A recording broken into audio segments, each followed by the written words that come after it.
It's okay to have one of those days, but it's not okay to live in it. So it's been one of those days, one of those days that the smile has to be created with intention when on the inside you're all torn up emotionally. Can you relate? Man, this year's been tough for so many reasons, not the least of which is due to the birthdays of my children. My youngest turned 11 today. My youngest biological daughter turned 14. My youngest biological son turned 17. My now 19-year-old son moved to North Carolina to pursue his dreams. My oldest biological daughter turned 25 and is pregnant with my third grandchild.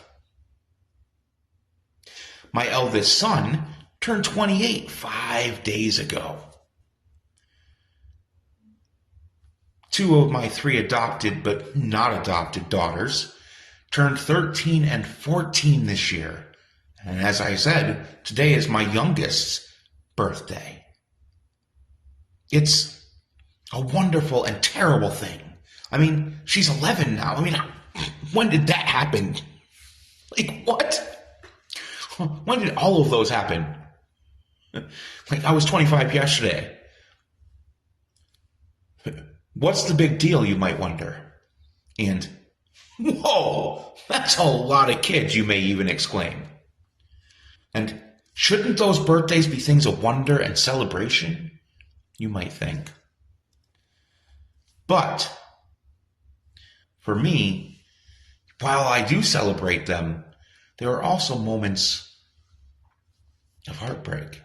I didn't get to see or even speak to at least half of them because they're not my biggest fans and they're content to avoid contact with me at every opportunity, and that's heartbreaking for me. And the other, as I mentioned, because he moved far away. Have you ever been completely shut out by your children or people who you love most? That's a whole nother level of hurt. Two of the three adopted kids moved out of my home to live in a foster home on the eldest of the two's birthday in September, of their own choosing, and that's a story for another time. But can you imagine how painful that was? I mean, really, can you? Worse, because of forced unemployability with minimal financial support being provided, only one was I able to provide a gift for. And she moved out immediately after I handed it to her to escape the life she hated living with me. Long story alluded to earlier. I'll make it short now.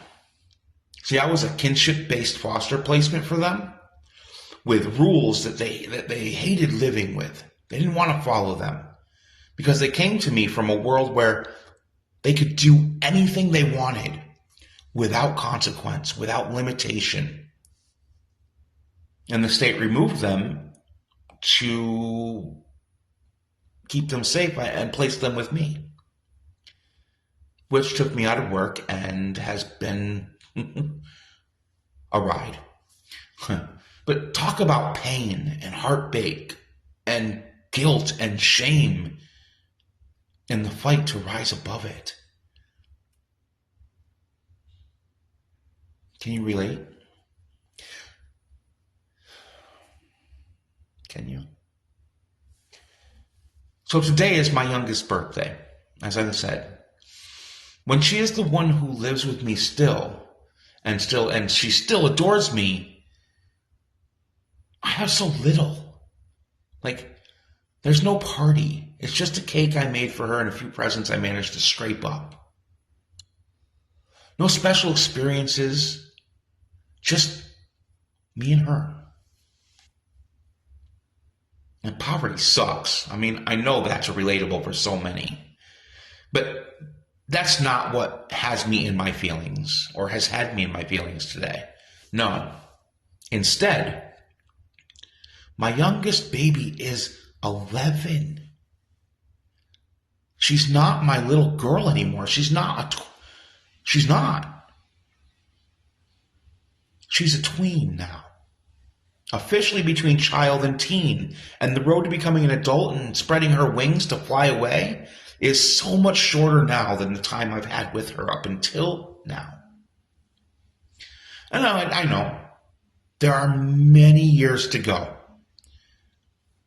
But still, she's not my little girl anymore. She's not my little princess anymore. And that means because she's the last, I have no more little ones left. And I already missed those years with each of my children. But this one hits the hardest because she's the last. Do you know how that feels? Can you relate to that? Well, I've definitely been feeling it today. But I know it's a temporary state, so I let myself feel it for a little while. Because, well, in reality, and while society might argue with this, yes, I'm a man. And most think that men shouldn't feel these things. And they certainly should not get stuck in their feelings. But let me tell you something. Men have feelings too. Christian men have feelings too. Ministers and coaches like me have feelings. We feel sadness. We feel heartbreak. We feel depression. We feel grief,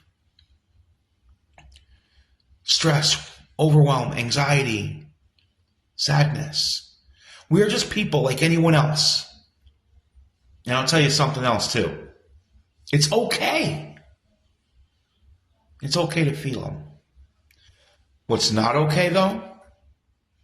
Do you know what's not okay? Staying stuck in those feelings.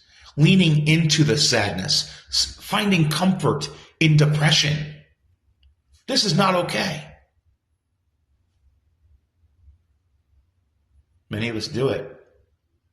Do you find yourself doing these things? Do you wish you could find your way to happy again? I know how that is. I've so been there. But I don't live there anymore. I spent the last decade learning how to and practicing the actions and methods that empower me to move through hard emotions and depression. And in doing so, I found my way to living a happy life, regardless of the circumstances. I have found myself being able to live happily on this side of heartbreak and PTSD and suicidal depression. And you know what? I can teach you to do the same if you're ready. Are you ready? I'm Coach Jason Welch, founder and coach at Overcomer Coaching with Jason Welch. As 2025 approaches, it is the perfect time to commit to the choice, to commit to the decision, to commit to breaking free of depression, heartbreak, grief, sadness, and pain, to finally live in joy and hope with a renewed passion for life again. If you're a Christian man in your 30s or beyond, I invite you today, sign up for my signature coaching program, Overcomer Coaching with Jason Welch. It'll change your life forever. I guarantee it. If you apply it, it will change your life forever. So visit pensight.com/X/Overcomer Coaching with JW to sign up today. Let's make 2025 the start of the life you wish you were living. After all, no one should have to hurt any longer than they absolutely must, because there is life and joy on the other side of hurt.